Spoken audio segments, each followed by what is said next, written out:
குரு பயிற்சி பலன்கள் 2026ஆம் ஆண்டு ரிஷபராசியை பற்றி நாம் பார்க்க போகிறோம்.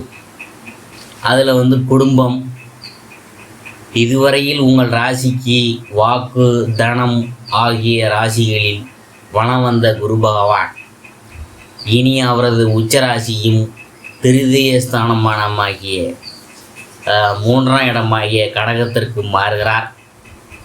மிக புராதனமாகிய ஜோதிட கிரந்தங்கள் குரு பகவான் 3ஆம் ராசியாகிய கடகத்திலிருந்து சஞ்சரிக்கும் போது ஜீவநதியும் மற்றும் என கூறுகின்றன.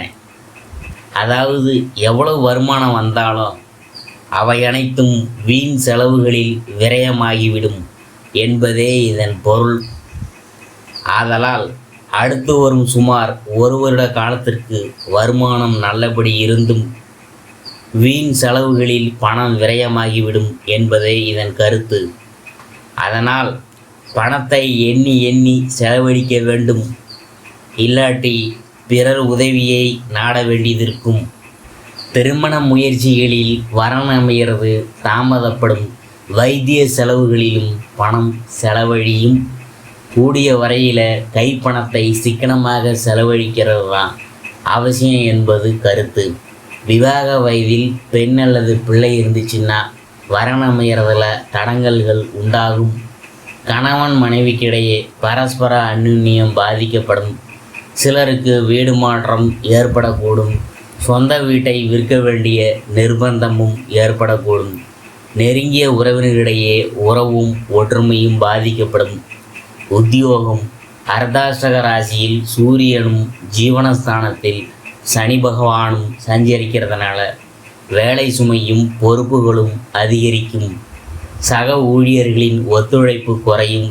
பணிகளில் சிறு தவறும் பெருசாக சித்தரிக்கப்பட்டு மேல் அதிகாரிகள்கிட்ட கொண்டு செல்லப்படும். புதிய வேலைக்கு முயற்சித்து வரும் இளைஞர்களுக்கு இடைத்தரகர்களால் பிரச்சனைகள் ஏற்படக்கூடும். தற்காலிக பணியாளர்களுக்கு பணி நிரந்தரம் தாமதப்படும். தொழில் வியாபாரம், சந்தையில் போட்டிகள் அதிகரிக்கும். அன்றாட விற்பனை பாதிக்கப்படும். லாபத்தை தக்க வைத்து கொள்ள அதிக அளவில் பாடுபட வேண்டியதிருக்கும். வியாபாரம் சம்பந்தமாக வெளியூர் பயணங்களில் எதிர்பார்க்கும் அளவுக்கு லாபம் இருக்காது.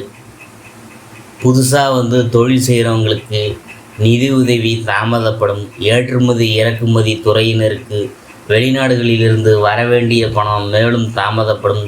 சக கூட்டாளிகளிடம் கருத்து வேற்றுமையும் ஏற்படுவதற்கு சாத்தியக்கூறு உள்ளதாக கிரக நிலைகள் எடுத்துக்காட்டுது. கூடிய வரையில் புதிய முதலீடுகளை ஒத்தி போடுவது உங்கள் எதிர்காலத்துக்கு நன்மை பயக்கும். கூடிய வரையில் புதிய முதலீடுகளை ஒத்தி போடுவது உங்கள் எதிர்காலத்துக்கு நன்மை பயக்கும். அடுத்தது கலைத்துறையினர். வருமானம் சற்று பாதிக்கப்படக்கூடும் என கிரகநிலைகள் சுட்டிக்காட்டுது. வாய்ப்புகளும் குறையும். வெளிநாட்டு கலை நிகழ்ச்சிகளில் எதிர்பார்க்கும் அளவுக்கு வருமானம் இருக்காது. திரைப்படத்துறையினர் தங்கள் ஆடம்பர செலவுகளை சற்று குறைத்து கொள்வது மிகவும் அவசியம் என கிரகநிலைகள் குறிப்பிட்டு காட்டுது. பணியாட்கள் நாளிலும் பிரச்சனைகள் ஏற்பட்டு மன அமைதி பாதிக்கப்படக்கூடும். அடுத்தது அரசியல் துறையினர். சற்று சிரமமான மாதம் இது என கிரகநிலைகள் குறிப்பிட்டு காட்டுது. கட்சியில் செல்வாக்கு குறையும். உயர்மட்ட தலைவர்கள் உங்களை புறக்கணிப்பாங்க. உங்களை பற்றிய தவறான செய்திகளை வெளியிடறதுக்கு சாத்தியக்கூறு உள்ளது. மாணவ மாணவியர், கல்வித்துறைக்கு அதிபதியான புதனும் இந்த துறைக்கு தொடர்புள்ள இதர கிரகங்களும் ஓரளவே சாதகமாக வலம் வருவதால் பாடுபட்டு படிக்க வேண்டியது வரும். ஆசிரியர்களின் ஒத்துழைப்பும் நேரடியான கவனிப்பும் குறையக்கூடும். விடுதிகளில் தங்கி படித்து வரும் மாணவ மாணவியருக்கு பணப்பற்றாக்குறை மனதை போட்டு குழப்பிட்டு கிடக்கும். அடுத்தது விவசாயத்துறையினர்.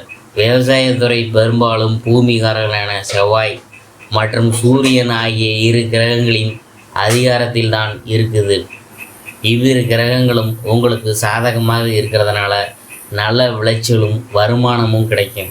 ஆயினும் வயலில் உழைப்பு கடினமாக இருக்கும். வெயில்லையும் உடலை போட்டு வாட்டும். அடுத்தது பெண்மணிகள், சுக்கிரனும் உங்கள் நலனிற்கு தொடர்புள்ள இதர கிரகங்களும் ஆதரவாக சஞ்சரிக்கிறதுனால மனநிறைவை அளிக்கக்கூடிய கிரகநிலையாகும். வேலை பார்க்கும் பெண்மணிகளுக்கு அலுவலக சூழ்நிலை நிம்மதியை அளிக்கும். அறிவுரை: சிக்கனமாக செலவு செய்து சிறிதளவாவது மாதந்தோறும் சேமித்து வைத்து கொள்ளுங்கள், எதிர்காலத்துக்கு உதவும். பரிகாரம்: சனி பகவானுக்கு பரிகாரம் செய்வது உடல் ஆரோக்கியத்தை பாதுகாத்து கொள்வதற்கும் உதவும். சனிக்கிழமை தோறும் ஏழை ஒருவருக்கு உணவளிக்கிறது மிக சிறந்த பரிகாரம்.